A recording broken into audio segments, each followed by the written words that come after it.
E aí pessoal, tudo bem? Na nossa aula de hoje, nós vamos falar um pouquinho aí sobre Isaac Newton, né, e suas três leis, não é?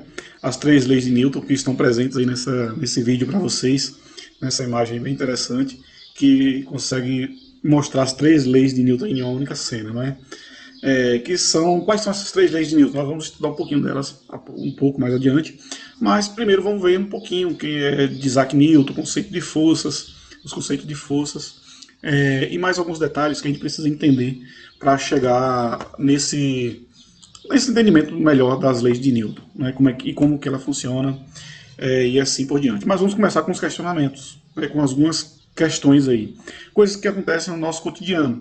O primeiro dele é: por que quando o ônibus freia ou acelera, somos empurrados para frente ou para trás? Né? Por que precisamos utilizar o cinto de segurança quando estamos no carro? Como é possível retirar um papel debaixo de uma garrafa sem derrubar essa garrafa, por exemplo? Né? Você tirar essa garrafa do lugar. Outro questionamento bem comum: por que não podemos levantar, nos erguer só puxando por nosso cabelo? Não é isso? Então são questões aí que acontecem, que estão presentes no nosso cotidiano, que nós precisamos entender. Mas antes disso, nós vamos ver alguns conceitos fundamentais da física para a gente começar a aprofundar um pouco mais nesse conteúdo, certo? Então, assim, as leis de Newton, essas três leis de Newton como um todo, são um conjunto de três leis capazes de explicar a dinâmica que envolve o movimento dos corpos, né, o movimento desses corpos. Né? Então, essa lei, como vocês podem observar aí o que está na tela, ela determina a ação das forças que influenciam no estado do movimento dos corpos, não é isso? Então, essas três leis falam sobre essa questão do movimento, mas para entender isso, nós precisamos entender mais alguns detalhes, né? O primeiro desses detalhes é saber quem foi esse camarada aí, né? Sir Isaac Newton, né? Que trouxe grande contribuição aí para a humanidade, para a ciência, a tecnologia, principalmente nos estudos de física e de matemática. No nosso caso específico aqui, física, né? Ele nasceu lá no ano da morte de Galileu, né? No século 17, 1642, mais especificamente. É um camarada aí que estudou filosofia, astronomia, era alquimista, né? Estudou teologia, era inglês, né? Nasceu na Inglaterra e trouxe grandes contribuições aí para a nossa sociedade, né? Como um todo. Então, alguns conceitos, alguns estudos que Isaac Newton fez, o desenvolvimento da lei da gravitação universal, né, que estuda os corpos em movimento e assim por diante. O estudo de ótica, sobre ótica, ele fez um bocado de estudo interessante também. Na matemática aí, ele criou e desenvolveu os cálculos de diferencial e integral, o binômio de Newton, e o que mais nos interessa nesse momento que são o estudo das leis dos movimentos, as três leis de Newton, que nós vamos ver a partir de agora, certo? Para começar a entender essa lei de Newton, nós precisamos também saber o conceito de força, né? O que diz aí que força é qualquer agente capaz de produzir em um corpo aceleração ou deformação, ou os dois ao mesmo tempo, não é isso? Então a força é esse agente, né? Invisível em alguns casos, que é capaz de produzir no corpo, botar ele em movimento, ou desacelerar esse movimento, ou deformar esse tipo de movimento. Então, esse é o conceito principal de força, e força, gente, ela existe de várias formas. Na natureza, ela existe de quatro formas específicas, né, que a gente pode dizer são os quatro grandes conceitos da natureza, né, essas forças, elas estão presentes aí no nosso dia a dia, em coisas que a gente nem observa, nem imagina que ela estaria ali presente. E a gente pode observar que tem uma lei ali funcionando, uma lei de Newton, um fenômeno que está envolvendo aí alguma lei da física. E na natureza, como eu disse para vocês, ela tem quatro tipos. Ela se apresenta de quatro formas. Em ordem decrescente, a gente pode dizer o seguinte: a primeira delas é chamada força nuclear forte, que é a força que une, né, que mantém o núcleo do átomo junto, coeso. A segunda força, ainda é chamada força nuclear fraca, ela também tem relação com o átomo, que é a força que cinge essas partículas. O que é cindir? É separar, repartir as partículas, certo? Então, é uma outra força bem importante que está na natureza. Outra força interessante é a força eletromagnética, né, que é uma força de interação entre as partículas que possuem carga elétrica. No caso, a lei da atração e repulsão, né? Carga positiva, carga negativa e assim por diante. E a última dessas leis, que é a mais fraca delas, que a gente chama de que é a força gravitacional, certo? Que é a interação que existe entre os corpos que possuem massa, que aí Newton vai trabalhar lá também na gravitação universal, a gravitação dos corpos que estão em movimento, e o aparelho utilizado para medir essas forças é o dinamômetro, certo? É um instrumento que é utilizado para medir essas forças. As forças elas são classificadas em dois tipos, né? A primeira delas é força de contato, né? Essa força de contato, gente, é necessário que haja o choque, o atrito, que esses corpos eles entrem em contato, certo? Tem que ter contato entre eles para que ela aconteça. Outro tipo de força é chamada força de campo. Essa força de campo não há necessidade de um contato físico entre esses corpos. Ela acontece à distância, como é o caso aí da Lua em torno sua órbita em torno da Terra, Terra em torno do Sol e assim por diante, né? Então, são leis, são regras, são classificações de forças que Isaac Newton estudaram, né? Aí você pode ver a trajetória de asteroides, o surgimento de marés e várias outras questões aí, outros fenômenos naturais que envolvem as leis de Isaac Newton, né? Esse camarada aí, ele nesse livro aí, As Leis da Dinâmica, né, que é chamado, nesse livro que lançou, Filosofia Natural. Nesse período, a física ainda era uma parte da filosofia, né, chamada de Filosofia Natural, e Princípio da Matemática. E foi um livro que ele lançou ao longo de sua trajetória que é de fundamental importância para nós, seres humanos, entender as coisas que estão aí ao nosso redor, né? Então, essas três leis de Newton juntas, elas são usadas para descrever a dinâmica dos corpos, certo? O movimento, dinâmica vem de movimento, né? A dinâmica dos corpos. E a primeira dessa lei é a chamada lei da inércia. A primeira lei da inércia é um enunciado bem simples, né? Que está dizendo que todo corpo continua em repouso ou em movimento uniforme, a não ser que alguma força vá agir sobre ele, né? Se alguma força agir sobre ele, vai alterar a condição ou o estado desse corpo, né? Então, se ele está ali parado, inerte, como fala inerte, né, está ali parado, sem movimento, ele vai permanecer em movimento, a não ser que alguma força vai agir sobre ele. Ou, quando ele está em movimento retilíneo, uniforme, ele permaneceria isso constantemente, infinitamente, a não ser que uma força agisse sobre ele. Mas a gente sabe que essa lei, essa primeira lei de Newton, essa lei da inércia, a gente pode dizer que na realidade ela não vai acontecer, porque em todo movimento existe várias forças agindo ali nesse movimento, né? A gravidade, a força-peso, a força normal, a força de atrito e assim por diante, várias forças que vai acontecer nesse movimento. Quanto maior for a massa de um corpo, maior será a sua inércia, não é isso? A primeira lei de Newton é chamada, pode dizer que é uma lei pouco intuitiva, não é? Porque quando a gente rola uma bola, vai ter um atrito ali no chão, vai ter outras coisas, então não vai acontecer essa ideia de movimento retilíneo uniforme, porque existem outras forças agindo sobre essa lei de Newton, né? A segunda lei de Newton, a gente vai dizer, nós podemos chamar também, só um detalhe antes de seguir aí para a segunda lei de Newton, vamos ter esse conceito de inércia, né, que consiste na tendência de natural, uma tendência que todo corpo possui de manter em sua velocidade constante, né, manter seu estado de equilíbrio em repouso e movimento uniforme. E aí nós já respondemos aí uma das questões lá do início, né, por que não devemos usar o cinto de segurança. Essa imagem aí mostra para vocês que ele não está usando o cinto, por isso ele foi arremessado aí para fora do carro, não é isso? Foi arremessado, foi jogado lá fora desse carro, tá certo? Outra lei interessante, como eu estava falando para vocês, a segunda lei de Newton, ela fala, como podemos dizer, do princípio fundamental da dinâmica. Só uma pincelada ali antes de a gente aprofundar nela, é que o que produz inércia, a grandeza física que mede a inércia é a massa, né? A quantidade de inércia é a massa desse corpo, desse material. A segunda lei, chamada de princípio fundamental da dinâmica, ela vai dizer o seguinte, que a mudança de estado de movimento de um corpo é proporcional a força motora imprimida naquele momento ali. É produzida na direção da linha a qual aquela força foi imprimida ou que ela foi aplicada, não é isso?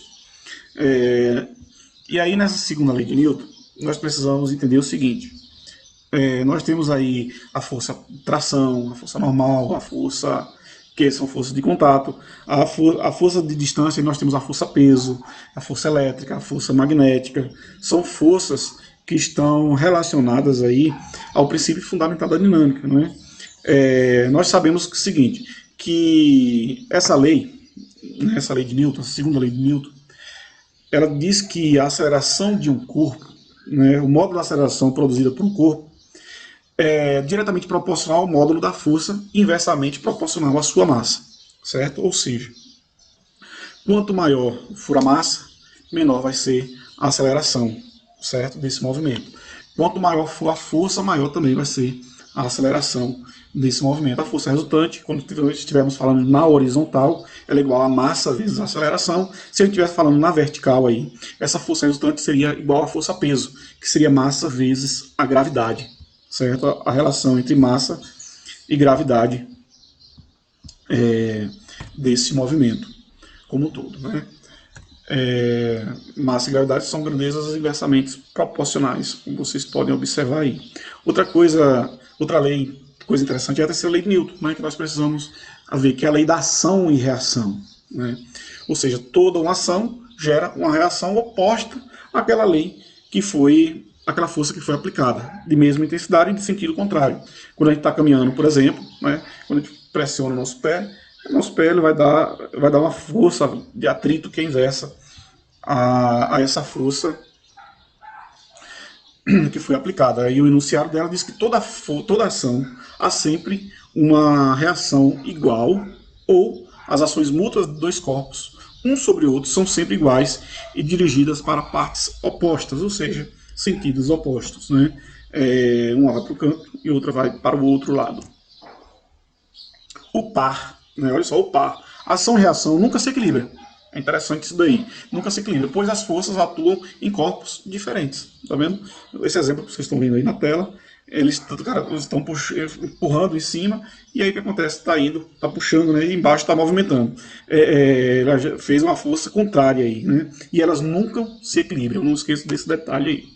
Outra coisa interessante, que é o par aparece instantaneamente. Essas duas forças ela aparecem instantaneamente. Então, qualquer uma das forças pode ser a ação ou a reação, certo? Qualquer uma delas pode ser ação e reação, porque as duas vão acontecer exatamente no mesmo momento. Nós temos aí alguns exemplos, né, para a gente ver. Ao empurrarmos um carro, colocando em movimento, aplicamos a ele forças, a força de reação do carro está no sentido oposto da força aplicada. Vamos lembrar lá da aceleração, né, quando a gente entra em movimento, lá a primeira questão, quando o carro freia, nós somos empurrados para frente. Quando ele acelera, nós somos empurrados para trás, né? Uma ação está gerando uma reação, uma força aplicada está sendo aplicada a outra em forças opostas. Tem uma outra questão lá que fala, né, da terceira questão, porque quando a gente puxa uma coisa rapidamente a folha de papel, o outro vai permanecer lá, não vai movimentar, não vai sair, não vai derrubar a garrafa, por exemplo. Porque a velocidade foi muito grande, né, que foi aplicada, e não foi o suficiente para poder derrubar aquela garrafa. Está aí explicado nas leis de Newton também, não é? Essa questão aí da garrafa e todas as questões, né? Vocês podem ser resolvidas com base nessas três leis de Newton aí que nós vimos. Ao chutarmos uma bola, os nossos pés aplicam uma força contrária a essa bola. Se a pessoa chutar um toco e dar uma topada, por exemplo, por isso que a gente derruba, porque a força que foi aplicada é oposta. Então nós estamos em movimento como se tivesse barrado ali. Então, por isso que a gente vai cair, porque desequilibra, entra em desequilíbrio, não é? Então, gente, é isso. O patinador lá no gelo, quando movimenta o braço, ele vai aumentar a sua aceleração, a sua movimentação cinética, por exemplo. Então, essa terceira lei diz isso, né? Que toda ação gera uma reação. Se eu estou caminhando, estou funcionando para frente, mas a força de atrito no chão está funcionando para trás. Por isso que a gente entra em movimento. Não é o pneu do carro no chão em movimento, ele vai gerar um movimento oposto a isso daí, certo?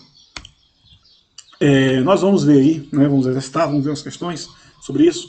E essa primeira questão, né, o primeiro exemplo, a gente vai dizer o seguinte: na pesagem de um caminhão, no posto fiscal de uma estrada, são utilizadas 3 balanças. Sobre cada uma sobre cada balança são posicionadas todas as horas de um mesmo eixo.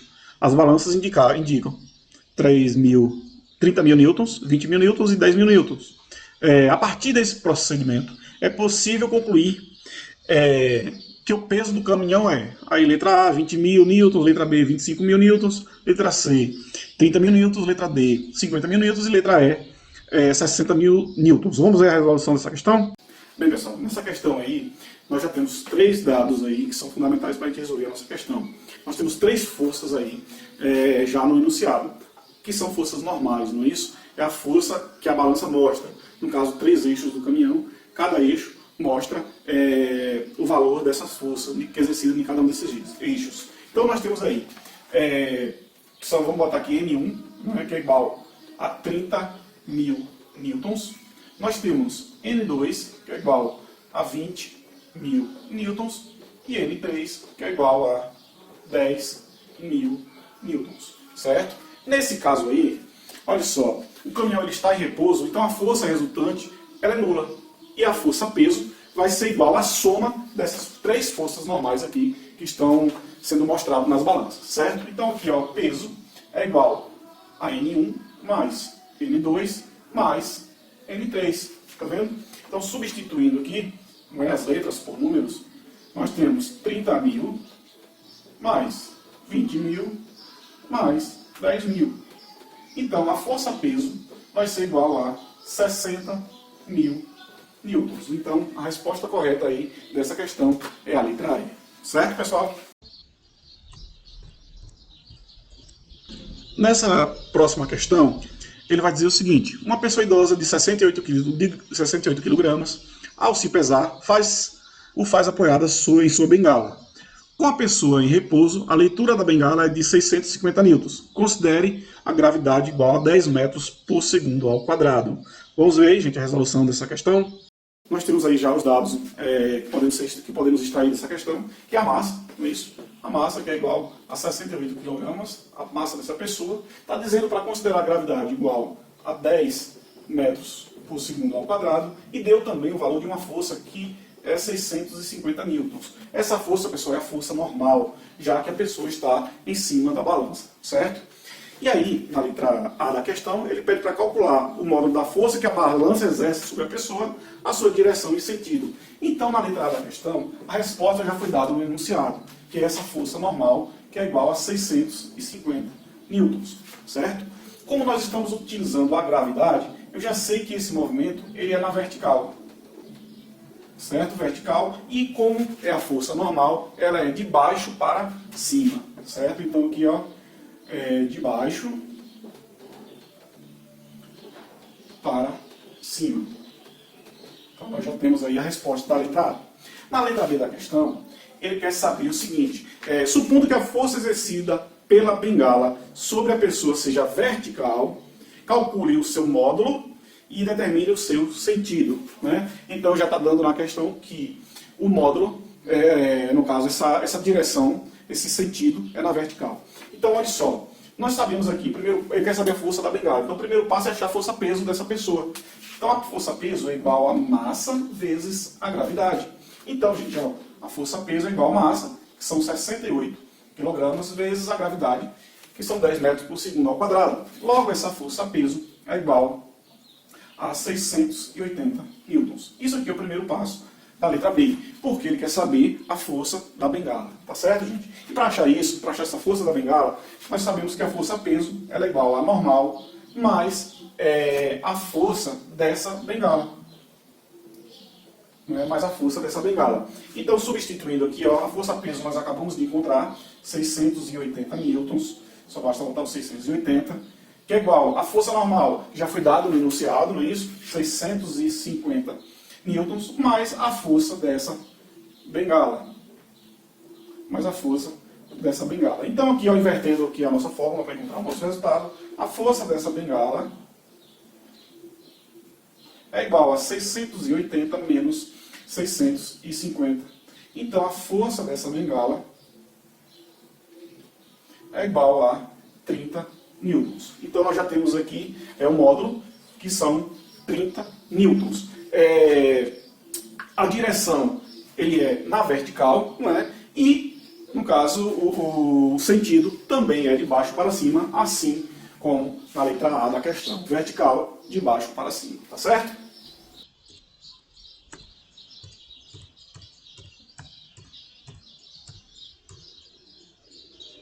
Então é isso. Espero que tenham entendido. Qualquer dúvida aí, estou à disposição de vocês, tá certo? Até mais, pessoal.